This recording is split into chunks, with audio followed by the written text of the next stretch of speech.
Hija kwistjoni ta' ftit ġimgħat sakemm ikun lest il-Medical Assessment Unit fl-Isptar Mater Dei, żewġ swali ta' 68 sodda bħala estensjoni bis-swit l-emerġenza.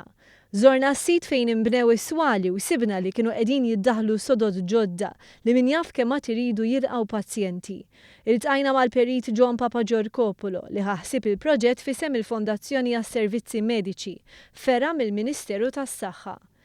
Bħalissa kif qed intaraw warajja qed indaħħlu s-sodod, ġifieri wasalna f'dawn l-aħħar ġimagħtejn literalment qed nagħtu l-aħħar imbuttatura biex tidħol l-amara kollha kemm dak mediku, kemm dak li huwa l-amara kif kulħadd jafa.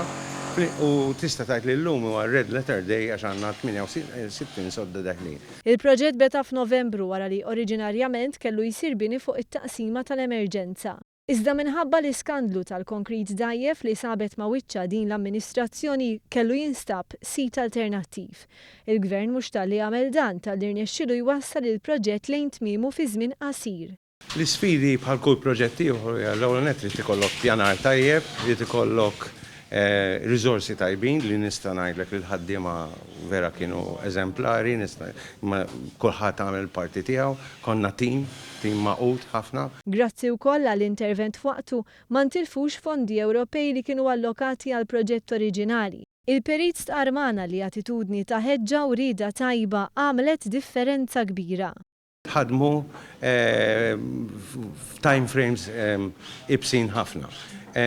Biss peress li raw ċertu ħeġġa u ċertu motivazzjoni minn kulħadd għamel parti tiegħu u tista' tgħid li qegħdin fl-istat li llum qed narawha. Il-Ministru tas-Saħħa Konrad Mizzi spjega kif il-proġett huwa parti mill-pjan tal-Gvern biex jiżdiedu 300 sodda f'Mater Dei u jittaffew problemi oħra li sab il-Gvern ma' wiċċu fejn jidħol l-Isptar, ewlenin fosthom is-sodod fil-kurituri. Dawn it-68 sodda hija l-ewwel fażi tal-espansjoni ta' Mater Dei u apparti minn 68 sodda se jkun hemm mal-230 sodda oħra li se jinbnew ukoll ġewwa Mater Dei, ġifieri se nibqgħu għaddejjin bil-progress. Aħna kuntenti li dan il-proġett għamilnieh f'temp qasir.